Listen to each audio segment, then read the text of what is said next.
Right on the dot. Right on the dot. I said there'd be 10 people if you guys wanted. All right. Okay. I'm not sure whether I'm going to get chapter 10 finished, to be honest. I was too slow on Wednesday. But we'll see. We'll see how we do. We're talking about perception of space, right? And the fact that in order to understand space, I have to be able to perceive depth and distance, right? So, as adults, the idea of depth and distance is something that you just do automatically, right? But when we're born, our brain has to learn those concepts, right? So they're not cognitive in that most of the time you don't actually think about them, but there's a lot of work going on in understanding them in the brain, right? So depth perception, how far is something from me or from another object, right? Remember that we don't see in 3D, we see in 2D. Okay? Partly because of retinal disparity, so that idea that each eye gives the brain a different perspective, and the brain can put those two perspectives together to understand the picture a little bit more. So if you pick a spot in the room, close one eye and cover it over, and stare at one particular spot, all right? Keep staring at that spot and switch eyes.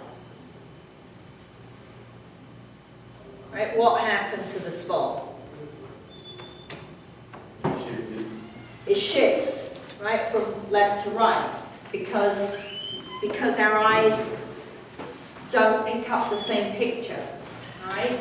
So that spot shifts because this eye sends one picture and this eye sends a different picture, a different perspective, and then the brain can put those together and create something that looks 3D for you, right? Does that make sense? So motion parallax is another strategy that the brain uses to try to work out distance and depth. Right, motion parallax is the object on the retina. All right, so if I'm looking at something, right, and I have, let me stand this way so we can see it on the camera. I have a ball, right, and the ball is flying from my left to my right. Okay? As the ball moves, the picture on the retina moves, right? And so the rods and cones, different rods and cones fire to the brain. So it gives the brain an idea of where this ball is, what direction it's going in, how far away, because the perspective will change as the ball moves. And then the last one is optic array, optic flow, and that's people who do, oh gosh, sorry, my brain's dead today. People who do architecture are very, very good at the idea of optic array. So they create spaces that flow towards you, right? The reason we understand there's a corner in the edge of the room is because we've got lines where the bricks are coming out, helping us to understand. So if we dim the lights a little bit, or if you were older, it would be much easier for you to identify that corner than this corner, because this corner doesn't have the brickwork and it doesn't have lines coming out, right? When we walk towards something, optical flow, right, change of the size of the image on the retina and the edges of the image image in relation to us, give our brain information, right? So it has lots of things that it can help us create this 3D image, all right? They'll be thinking about what daily living activities as well as what sporting activities and dancing activities. You know, if I'm a diver, right? What do they do in the swimming pool when there's a diving competition? Anybody know? I can tell you guys grew up in the desert. Hold their breath. No. What they do is they set little sprinklers off. So they have like little fountains coming out from the edge of the pool to ripple the surface of the water. Because otherwise, when you dive off the high dive, if the water is still and flat, what your brain sees is the bottom of the pool, and then you get hurt because you don't see the surface of the water. So they sprinkle the surface for this reason, because it helps the diver judge where the surface of the water is so that they can come out of the dive at the right time, prepared to hit the water. Because the surface tension on the water, when you come off the board at that height, adding spins and somersaults in, it hurts when you hit that water, right? Get a lot of wrist injuries and finger injuries in divers, because if they don't get their hands quite right as they hit the water, they sprain their wrist. Okay?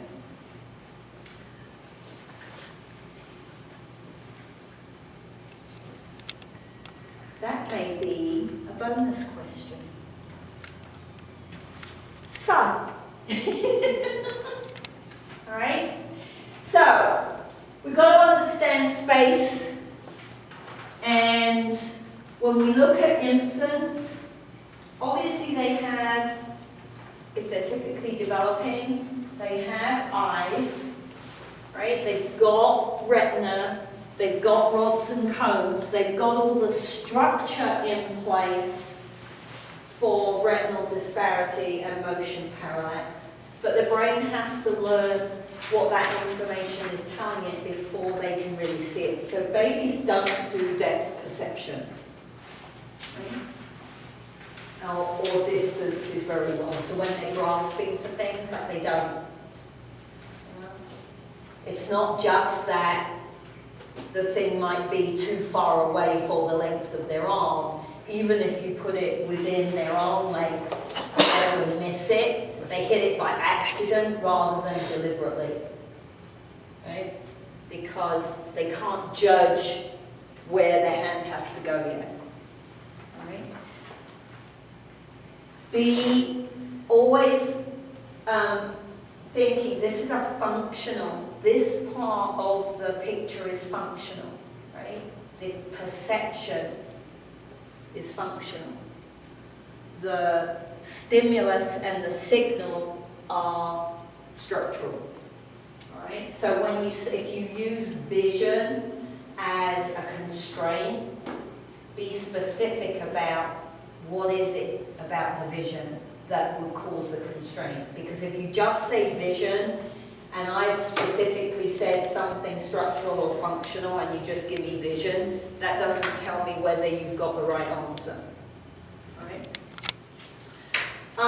Takes about 6 months for them to start to really perceive depth with any accuracy, and it's not until we're a teenager that we have depth perception that's as refined as an adult. All right? So 6 months we're starting it, and there's some really cool research using what they call a visual cliff, where they've tested depth perception, and we'll talk about that in a minute. As we get older, we start to fail depth perception tests, as I mentioned on Wednesday. When I'm driving now, I try not to drive in the dark because I can see the car in front of me, but I find it very difficult, even with my glasses. It's better if I put my glasses on. I have glasses for the computer.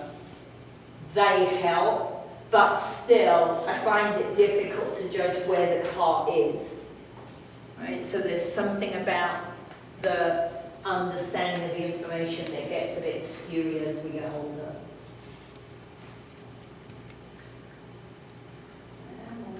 Why are you doing this to me? Oh, okay. Close that.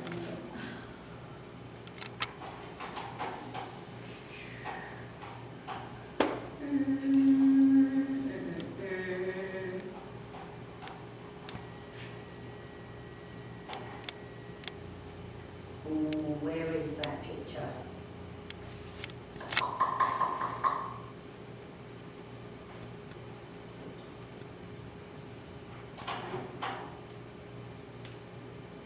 All right, let me do it this way. So what they do with a visual cliff,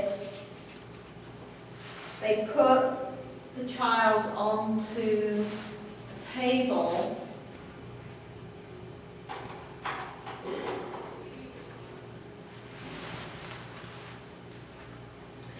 And the table has, half the table has a checkerboard top, and the other half of the table is in the old days glass, these days perspex top. Very, very clear. And they run the checkerboard down from the surface of the table and along the table, right? And so what happens when you put a child on the checkerboard is when they first start to creep, they will go straight across. If mummy is standing here with a toy, they'll go straight across, or they'll crawl, they'll drag themselves across on their tummy. They'll completely ignore the perceptual drop-off. Right? It's not a physical drop-off because we've got glass there, but it's a perceptual drop-off. They ignore it, right?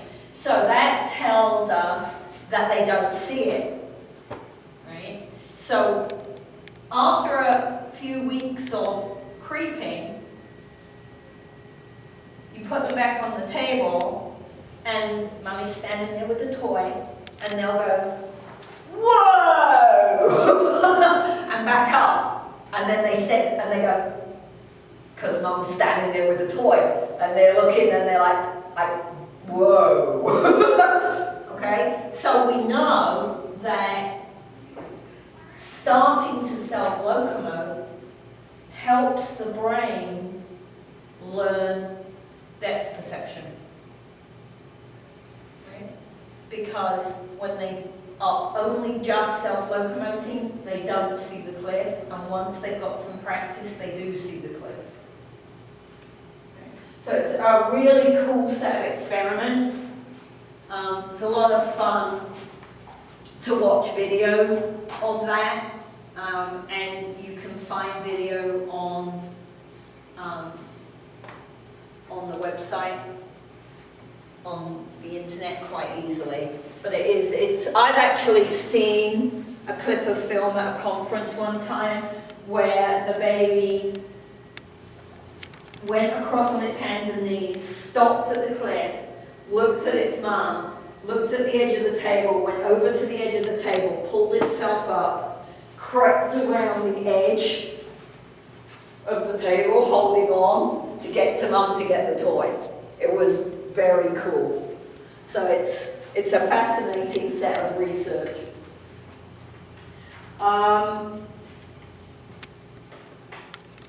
Let's see. Oh, one more thing. When we're looking at the aging, so the problems with vision as we get older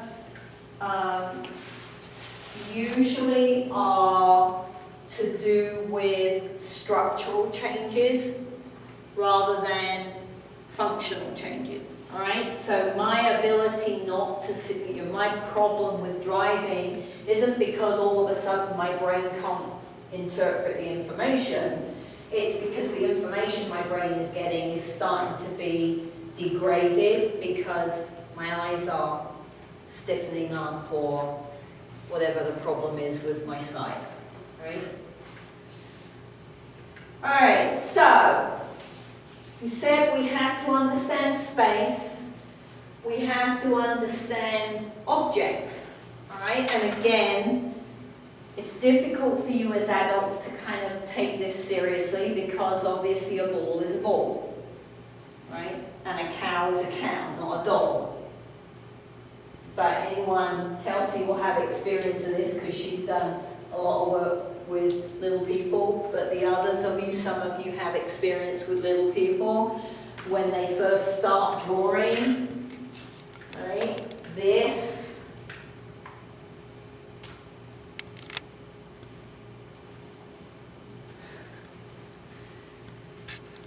could be any number of different, right? It's an animal with a head and a tail and 4 legs, so it could be a cat, it could be a dog, it could be a horse, it could be a dragon, right? It could be anything, because their understanding of objects drives their development of drawing and painting and being able to reconstruct the object. So, objects have size, they have shape, right? They have movement maybe. So, when we distinguish objects, we start with information about the edges of the objects. All right? And remember that we talked about that haptic perception idea, things that I can tell without looking at it, right? So I might be able to tell its size and its shape, but I can't tell whether it's moving or not without visual perception, right? So the two start to kind of work together to give you more information. Edges are classified as boundaries or not boundaries. So again, as adults, we don't think about that, but you define the whiteboard by the edge of the whiteboard. Right? In soccer, I define the goal by the edges of the goal. Okay? So we do that even though we don't really consciously think about doing that. Okay? And having boundaries assigned to objects helps us identify things when there's a mess of things, right? So there's a test that they use called figure ground distinction. And the idea of figure ground distinction is that I want to be able to tell that the clock is separate from the wall, right? The reason I can tell that is because the clock has a boundary. In sport, figure ground perception plays quite a big role, and it's one of the factors, not the only factor, but it's one of the factors why we see home advantage. Because when the ball is flying through the air against a background I know very well, I can distinguish it more clearly. When we play away, and the ball is flying against a background that I know less well, it becomes harder to distinguish the ball from the background. Right? So it's one of the things, as I said, that helps home advantage is figure ground perception. Another one that we talk about is the idea of whole and part perception. Do I see parts of an object and be able to discriminate them from the whole thing? All right. Let's see if we've got the diagram here. This is running in practice. So they use tests with young children. They give them pictures. So if a child hasn't developed whole part perception, then what they see is a smiley face. Right? If they've developed whole part perception, if they can distinguish a part of the picture as separate from something else, then they might see oranges, strawberries and bananas. And possibly the pumpkin. Right? So it's a way of clinicians and teachers testing where kids are in their developmental trend. If I give you the picture and you see a smiley face, I know we've got to do some more work on developing perception of objects.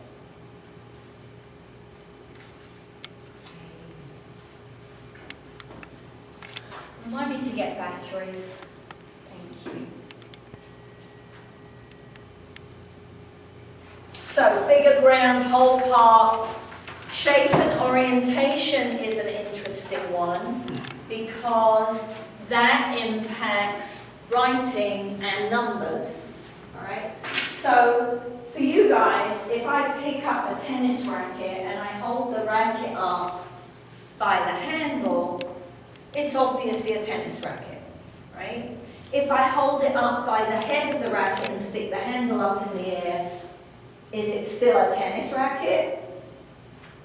Yeah, of course, right? But it's not for a little person, right? So if we haven't developed a lot of shape and orientation understanding, then an object may not be recognized when you change its orientation. Okay.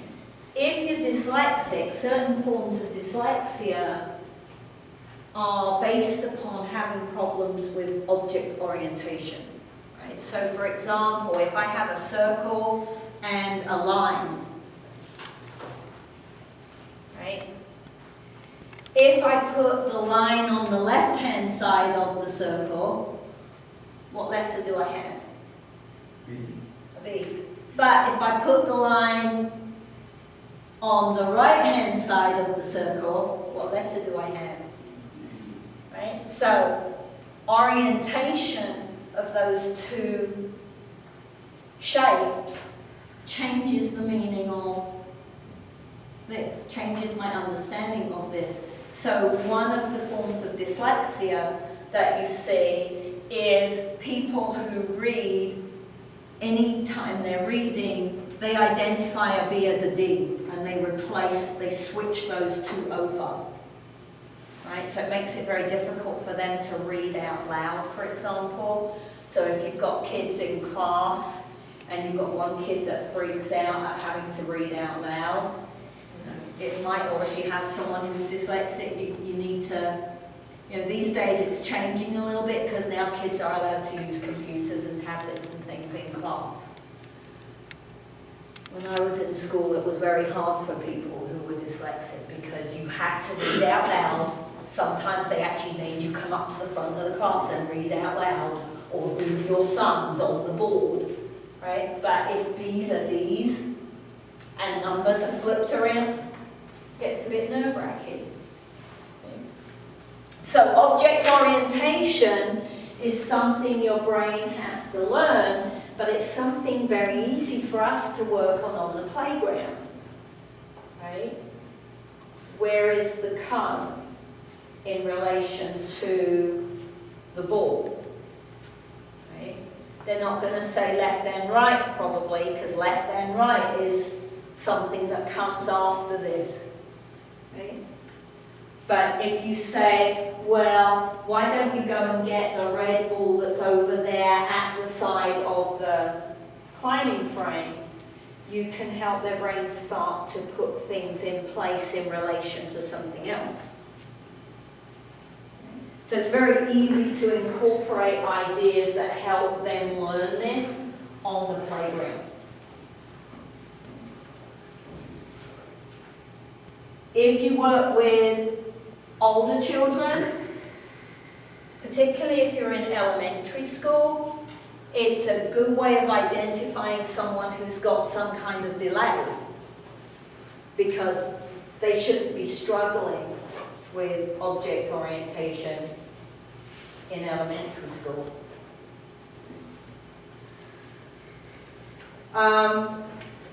When we're driving, we do it all the time.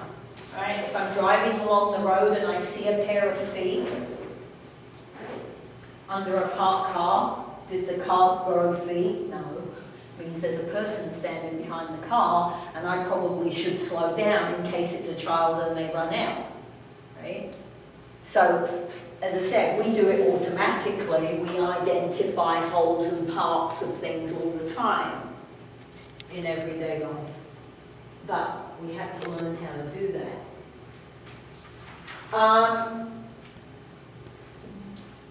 Think about those questions. The artwork one. Okay. That's why some of us are good at art and some of us are bad at art. Artists are very good at making you see distance and depth in a picture that hasn't got distance and depth based upon what size they make things in relation to other things.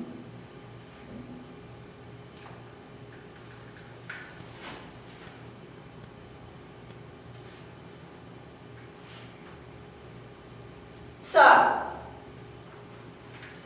with good visual perception, with plenty of experience at perceiving things visually, then even when the retinal size changes, like driving in a car and the car in front getting bigger, right? Do you see the car in front get bigger? Probably not anymore. Because you've got so much experience at it, your brain doesn't bother sending you a picture of a car getting bigger to make you stop the car.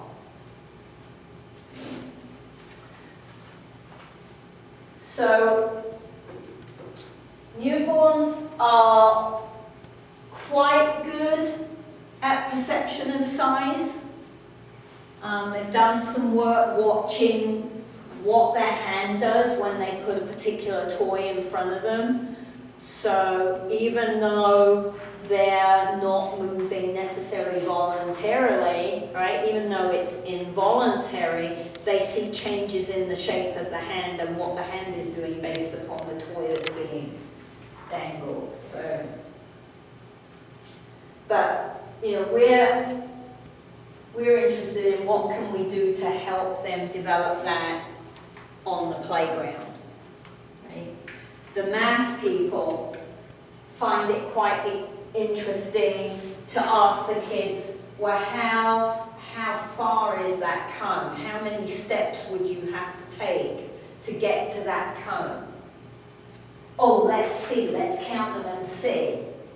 Right? Because that's a mathematical concept that they think is very important to help with other, you know, more complicated math as we get older.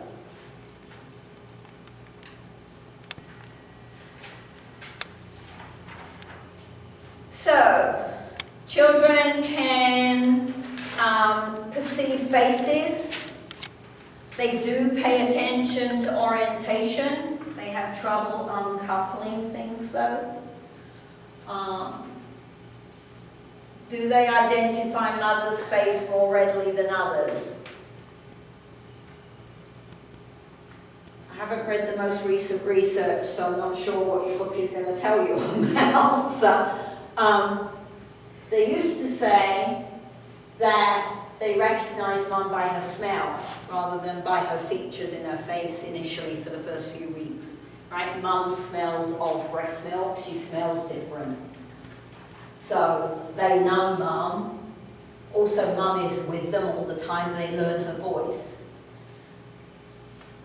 But I haven't seen the recent research, so just check that when you're reading this chapter in case they've updated that idea. And we've already talked about object orientation and letters, so we're good. Left and right can take up to around 8. So again, it's something very easy to work on in PE, left and right. Help the kids identify left and right. Mirrors are a problem if you've got mirrors in your classroom, right? Because everything's reversed. So when you're demonstrating something to them, think about how you're demonstrating it. Because if you're going to say, okay, raise your right hand, and you're standing in front of them then what you're modeling is really the left. Right? Until they understand left and right and they can flip it, you might get the wrong thing every time. So you might have to do this. Okay, let's go to the right. Okay? So think about things like that when you're working with elementary kids. If you get older kids, once they're 9, 10, if they're just about prepubertal or they're in puberty or in teenage, shouldn't be having any problem. And if they are, you should flag it, right?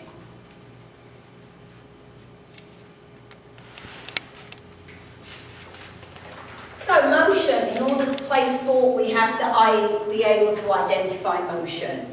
And the brain research has given us some very, very interesting information about motion, because what it turns out is that there are particular cells that in the brain that are dedicated to identifying motion. So we have a visual cortex, but what they find is that if they look at the firing pattern within the visual cortex, different areas, different sets of cells fire depending upon whether the stimulus is location, direction, speed, right? So a different area of the visual cortex fires to identify the direction of the ball, and another area fires to identify the speed of the ball, which is pretty cool. So very complicated. Infants can perceive motion, they lack sensitivity at perceiving motion. So velocity, unless it's very, very slow, velocity they start to pick up around 6 weeks. If you roll a ball, they start to be able to work out how fast the ball is going, unless you make it move very, very slowly. Direction takes a little bit longer, a few more weeks before they start working out direction. Left to right, remember if you're working with infants, go left and right, side to side before you start front to back. Front to back involves depth perception, much more tricky than side to side. Older adults,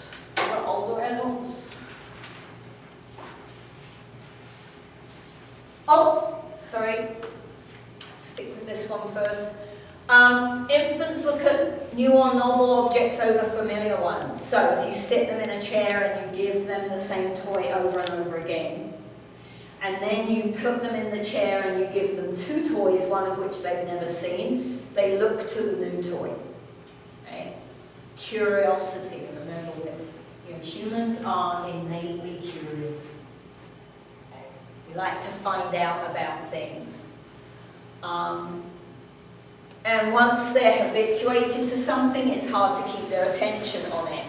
They're also, that haptic perception idea helps a lot when they're young. They can learn something so well by touching it. If you give them an object in a dark room and let them touch it and feel it and squeeze it and then take it away, put the lights on and put it in amongst a lot of different toys, they can identify the one that you gave them in the dark. Okay. So they're able to get enough information, the brain can learn enough haptically to identify something. But we are visually driven animals. So ultimately, the brain is looking to learn all these tricks that are to do with visual perception. We're very, very visually dominant. You can trick yourself quite easily because we depend on our vision so much.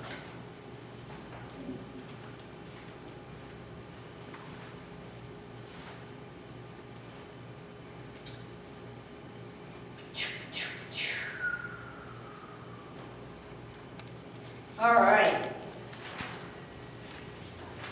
They didn't go to older adults. Let's just quickly talk about older adults. Older adults are pretty good with motion if the signal strength is strong enough. So if the motion is distinct enough, then they're okay with it. Once you get to the ranges where something is moving very slowly or very quickly, they have trouble identifying the motion quite as well.